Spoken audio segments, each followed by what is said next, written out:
Football, হ্যাঁ, তুমি ঠিক ধরেছ, একদম সব নিয়ে আসবো, ব্রাজিলের সবাই নিয়ে আসবো এখানে। বাংলাদেশে কিন্তু ব্রাজিলের থেকে আর্জেন্টিনার সাপোর্টার বেশি।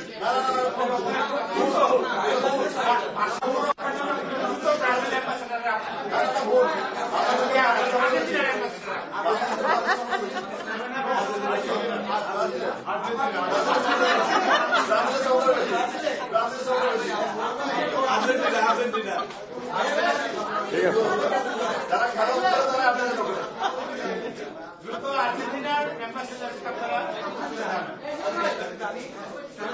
ঠিক আছে, শুরু করি।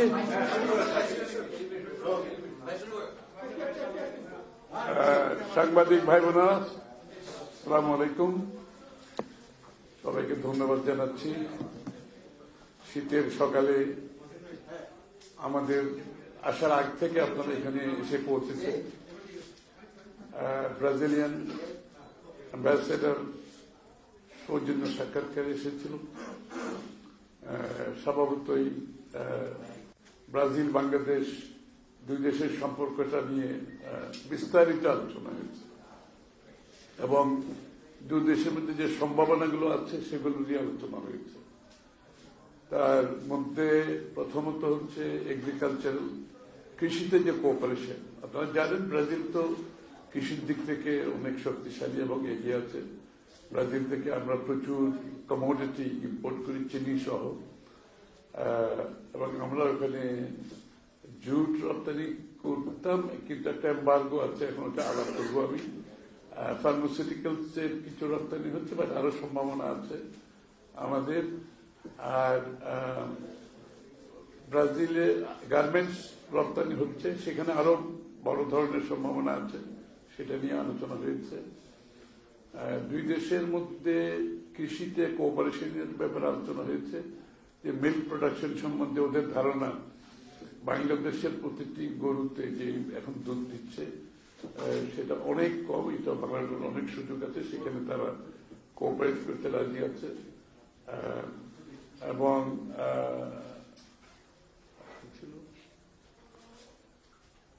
আর খেলাধুলার স্পোর্টস এর ব্যাপার, এটা নিশ্চয়ই আপনারা সবাই ইন্টারেস্টেড।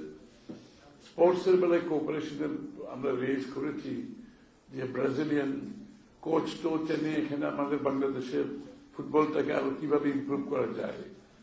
তো সেটাও তারা বলেছে ঠিক আছে, সেটা আমাদের ওদের সাথে আমাদের আগামী দিনে আমরা কথা বলবো ওদের সাথে। এই ব্রাজিলিয়ান ফুটবল হচ্ছে একটা খুব ইন্টারেস্টিং ফুটবল, সবাই জানেন।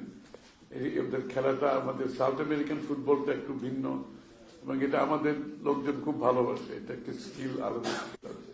তো সেই বিষয়ে আমরা আলোচনা করেছি। তো সার্বিকভাবে এই তো আলোচনা হয়েছে এবং দুই দেশের মধ্যে এখন 2 বিলিয়নের কাছাকাছি আমাদের ট্রেড হচ্ছে। সেই ক্ষেত্রে ব্রাজিলের পক্ষে ব্যালেন্স অফ পেমেন্টটা ব্রাজিলের পক্ষে আছে। আমাদের ওইভাবে রপ্তানি আরো বেশি বাড়াতে হবে, গার্মেন্টস এর রপ্তানি বাড়াতে হবে। জুটের উপর একটা ইয়ে আছে, বলে এম্বার্গো আছে, যেটা নামটা ভুলে গেল, আমার তো প্রত্যেক দিনে বলি, এখন আসতেছি না মনে। একটা এম্বার্গো আছে জুটের উপর, সেটা তাদের প্রোটেকশনের জন্য। তারা কিছু জুট প্রডিউস করে, তো তাদের জুটের উপর প্রোটেকশনের জন্য বাংলাদেশের জুটের উপর একটা এম্বার্গো দেওয়া আছে। সেটা তোলার জন্য আমরা বলেছি তাদেরকে, আমরা অনুরোধ করছি, কারণ তাদের যে পরিমাণ জুট হয় সেটা তাদের জন্য যথেষ্ট নয়। সুতরাং বাংলাদেশের জুট ওখানে ওই ধরনের বন্ধ করার কোনো সুযোগ নাই। সেটা হয়তো আরো লবিটা আরো ভালো হওয়া উচিত ছিল বাংলাদেশের পক্ষ থেকে। তো আগামী দিনে আমরা বলেছি সেটা আমরা আলোচনার মধ্যে এনে সেই এম্বার্গোটা তুলে দিলে আমাদের জুট রপ্তানি বাড়বে, গার্মেন্টস যদি বাড়ে, ফার্মাসিউটিক্যাল যদি বাড়ে, তাহলে ব্যালেন্স অফ পেমেন্ট লেভেল হবে, অথবা আমাদের পক্ষেও আসতে পারে। আর এই দেশে তাদের বিনিয়োগের ব্যাপারে বলেছি, বিশেষ করে এগ্রিকালচার এরিয়াতে, এবং তাদের ইন্টারেস্ট আছে। আমি যে বললাম যে আমাদের দুধ প্রোডাকশনের জন্য তাদের ইন্টারেস্ট আছে, গবাদি পশুতে ব্রাজিল অনেক এগিয়ে আছে, কমোডিটিতে এগিয়ে আছে। এইসব জায়গায় তাদের কোঅপারেশন আমরা পেতে পারি, কাজ করতে পারি একসাথে।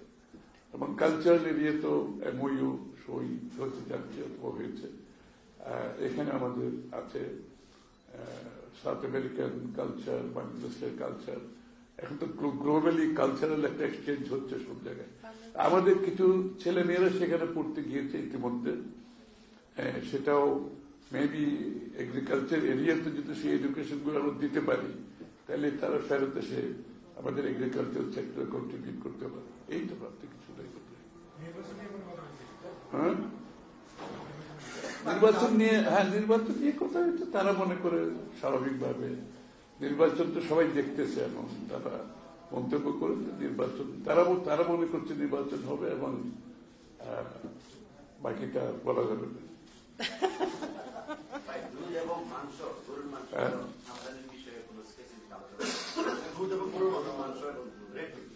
রেডমিট তারা এক্সপোর্ট করতে চায়, তারা এখানে ওয়ার হাউস করতে চায়। বাংলাদেশে তো রেডমিটের একটা, আমাদের যদিও বা আমাদের দেশে গরু গবাদি পশু খুব ভালো করছে, কিন্তু তারপরে আমাদের এই যে মাথা পিছু রেডমিটের কনজামশন তো কম, কারণ এত বেশি দাম যে সাধারণ মানুষ তো এটা অ্যাফোর্ড করতে পারে না। তারা চিন্তা করতে প্ল্যান করছে বাংলাদেশে তারা ওয়ার হাউস করে, স্টোরেজ করে বড় আকার এখানে মাংস রপ্তানি করতে পারবে কিনা সম্ভাবনা দেখছে। কারণ এখানে দাম তো অনেক বেশি, এবং ইম্পোর্ট করলে কিন্তু তার থেকে অনেক কম হবে। তবে সাথে সাথে আমাদের যাতে গবাদি পশুর যে চাষবাস হচ্ছে এটা যাতে ক্ষতিগ্রস্ত না হয় সেটাও মাথায় রাখতে হবে। এবং তার সাথে সাথে এখানে টেকনোলজি ট্রান্সফার করতে চাচ্ছে। তারা রপ্তানি করে মিট ক্রমান্বয়ে এই মিটগুলো যাতে বাংলাদেশে কম খরচে প্রোডাকশন করতে পারে কিনা সেটাও তারা ভাবছে। Thank you.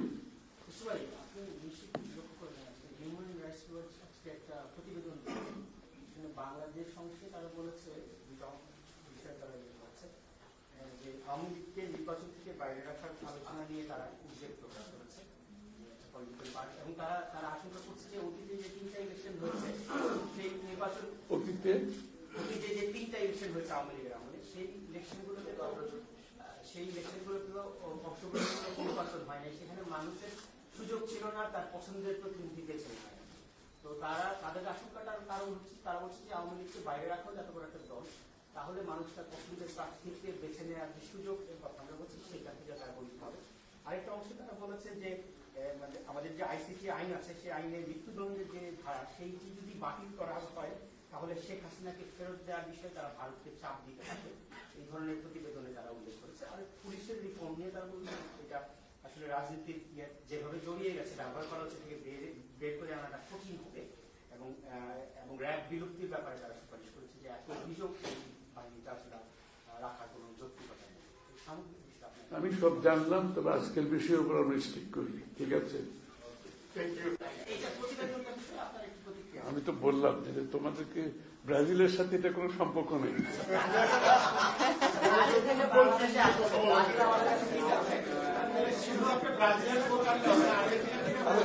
ওইটা তো আলাদা চ্যাপ্টার। এখন তুমি বলে ফেলতেছো তো চ্যাপ্টার গুলো।